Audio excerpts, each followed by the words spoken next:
There was a dog that walked up to me, barking, very joyfully actually, looking up to me with these puppy-like eyes. And I reached down, I got down on one knee and I petted him. And I looked straight into his eyes, and I saw the eyes of God. I saw God looking right at me.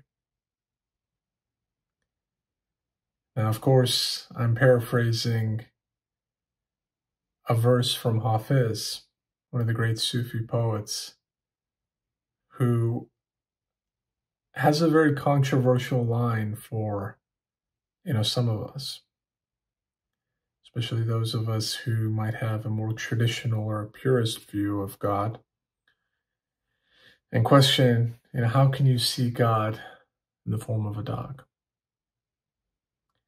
But I bring that quote up, or I bring that line from one of his poems to illustrate the point that God is everywhere. God can be found everywhere. And this is something that it took me a while to realize and to experience firsthand, but once I did, things started to shift in a major way. I used to have the view, like many people who walk kind of a more traditional religious path, that God was this omnipotent and all-knowing force that presided over us, but wasn't really in this world, if that makes sense. Yes, he was everywhere, he's everywhere, but not, when people used to say, I can feel God in the trees, or I can see God in the leaves, or things like that, I would always sort of stare at them and question and wonder, what do you mean by that? Why would God be, in leaves that fall to the ground and get crunched on by everyone's shoes and boots and things like that? That doesn't make any sense at all. But it took time for me to realize that, God is not just this powerful and all-powerful being that is sitting in the throne of heaven and kind of watching all over us. He is here. He is every much a part of this world as any other world. He's very much within us, through us, around us, above us, below us. There is no sense of space when it comes to God. There is no sense of time when it comes to God. So what we think of when we say heaven and earth, or when we think of as spiritual, physical, these are all just labels and distinctions, when the reality of it is that God or presence or light can be found everywhere. And that's the key, right? That's the challenge is being able to see God everywhere. It reminds me of this famous line from one of Rumi's poems, where he's like, I looked at a church, I went to a mosque, I went to a temple, and I went to a synagogue, but I found God in the temple of my heart. And what he means by that is, yes, can you find God in a synagogue? Of course. Can you find God in a mosque? Yes. In a church? Of course. But where you're really finding God is in the heart. You can walk into a building and not feel anything, whereas you can walk into a building and feel everything, and that can be your gateway to discovering God. So it's not the actual four walls that we should be looking at. It's what's inside those four walls. And similarly, it's not this body that we should be looking at, but rather what's inside this body that we should be looking at. That is really what is the most important thing. It's what's inside the temple, what's inside the mosque, what's inside the church, what's inside the soul. Now, why is this important? You might be asking, well, so what? What does that have to do with my own spiritual journey? Well, the reason it's important, and the reason why I wanted to spend some time talking about this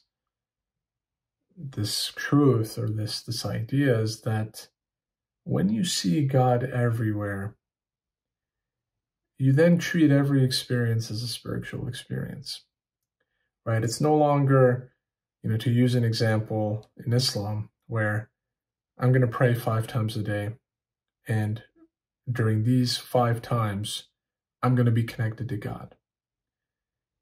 And maybe once the prayers are done, maybe I won't be connected to God, but that's okay, because then there's going to be the next prayer, and I'll have an opportunity to speak to God, to pray to Him, and to ask anything I want from Him, and so on and so forth.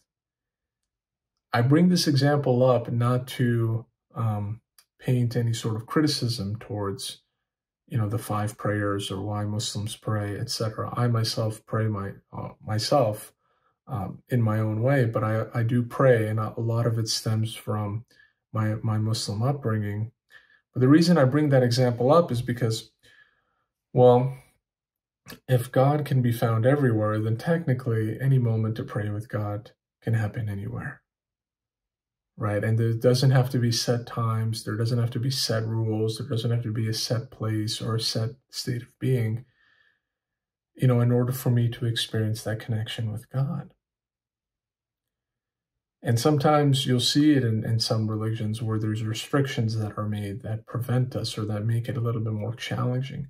Sometimes they're there for our benefit, but sometimes you don't really understand the reason why they're there. But I think the important thing is to realize that when you see that God can be found everywhere, then your love and appreciation can expand almost everywhere as well too. You're not limited by anything. You're not limited by the activity that you're doing, or where you're doing it, or who you're doing it with, because God is everywhere. God can be found everywhere.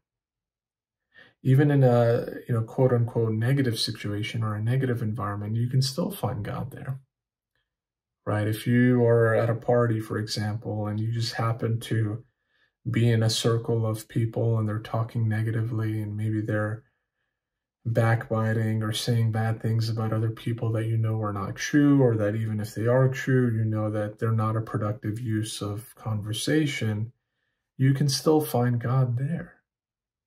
Maybe your awareness that this is not right is God shining His light through you, and God sort of indirectly guiding you to maybe step away from that conversation, or maybe try to steer it into another direction. Right? God is there. God is waiting to see how everyone is going to interact and respond in that situation. He doesn't always step in. And I think that's the part where, when you look back to, like the biblical stories where everyone wants proof of God, they want miracles, they want proof that God exists, right? That's sometimes the hardest part for us. In this day and age, we still want proof. We still want some sort of a tangible evidence that there is a God, and that this God is involved in our daily life. But it's a matter of perceiving it on our own. You create the miracle because you are the miracle. You, in your most purest state, are a miracle, and are the greatest reason and reflection for God's existence, for God's involvement in your life.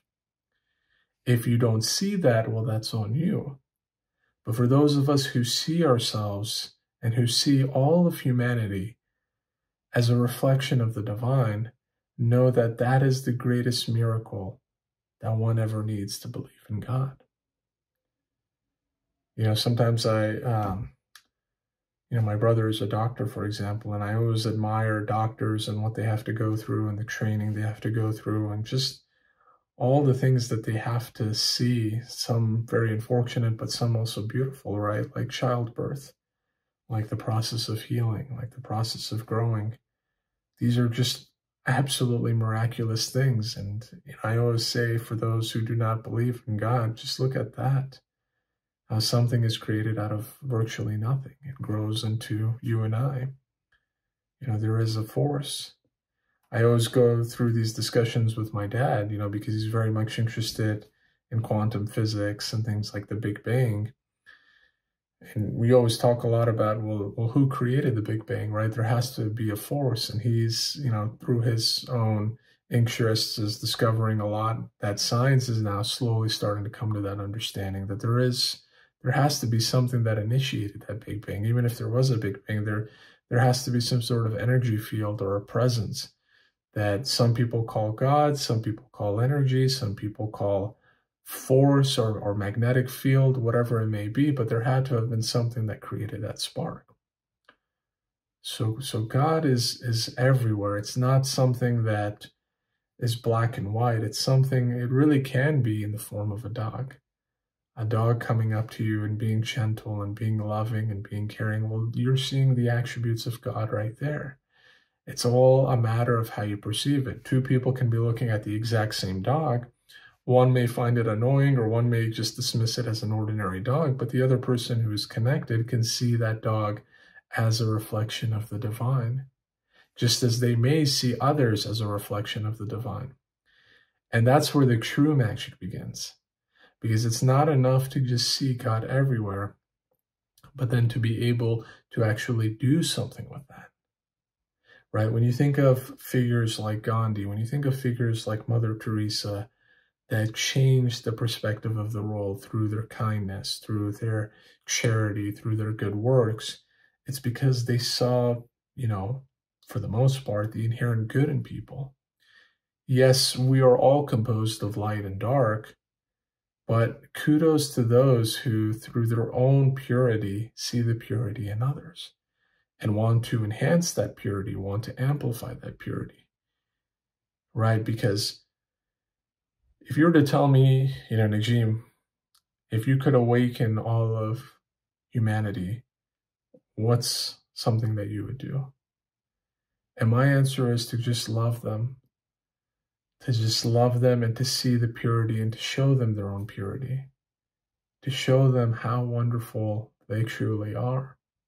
Not to do anything else, not to teach them anything, not to talk to them about anything, but to just show them love and to be a mirror that reflects their own brilliance, their own radiance, the radiance of God. And that's exactly what these individuals do. Spiritual teachers, saints, mystics, gurus, the ones that truly have the best intentions, this is what they do. When you see them at work, it's such a beautiful sort of, masterpiece that is unfolding before your very eyes. Without saying very much, they're able to transform a person. They're able to completely shift one's mood and energy. It's because they see the God in that person and they respond to that. And by doing so, they're able to help that person then also realize God in the saint or in the guru and in others as well. And this is how we all collectively awaken. This is how we all raise our consciousness, by seeing God in everyone, by seeing God in everything, and by making the spiritual accessible, right? Spirituality doesn't have to be something where if you have faith, then you get it, and if you don't have faith, then you don't get it. Spirituality is something we can all experience, regardless of our backgrounds, regardless of our past, regardless of what we did or who we believe in or whatever. We all can access this. And this is one of the reasons why I gravitated so much to spirituality over the years, is because I absolutely loved this all-embracing, this all-inclusive nature of it. That no matter who you are, out of the 8 billion people living on this earth today, you share a common trait with the person next to you. And you share the same source with the person next to you. But because we've fallen away from seeing the God in each of us, and instead we've kind of created these individual blocks, and we created these individual identities that we view as distinct and disparate from others, that's where the conflict starts. That's where the ego starts. If we just were able to dispel all of that and to see the oneness and divineness in all of us, well, then we wouldn't have these problems, neither personal nor societal, nor on a larger, grander scale. So it's all, this To kind of answer the question I posed earlier, why is this important? It's important for our own awakening first and foremost, but it's also important for the collective awakening of humanity as well. If you cannot see the God in others, then you can neither help nor anyone else, nor can you truly help yourself. And it's up to people who really do see that to start shedding that light more, to start, no matter what negativity they may face, no matter what challenges they may face from another person, no matter if there's bigotry or prejudice or hatred or vitriol or whatever it may be, that they respond with love, compassion, humility, understanding, and most importantly, a perception and realization that there is an aspect of God embedded in this person. It may not be prevalent at the moment, but it is there. And I'm going to do my best to try to help that form reveal itself. So I know that's a lot to kind of, take in and digest and really start to connect with. But I hope you do start to see that God is everywhere. And that's really the ultimate message here, is that try to see God everywhere. Do not put God in a house. Do not put God in a building. Do not put God in an idea, and do not put God in a mind. Put God in your heart and know that this heart exists everywhere. And with that, I'll leave you with, kind of this closing comments. If you have any comments for me, if you have any questions, as always, I would love to hear them. Please take a moment to share those in the comments below. I also want to thank everyone for their support. As always, it truly means the world to me. It's a reason why I can continue doing these videos. But without, making this longer than it needs to be, thank you for watching. I hope you have a great rest of your day or the rest of your week, and I look forward to seeing you on the next video.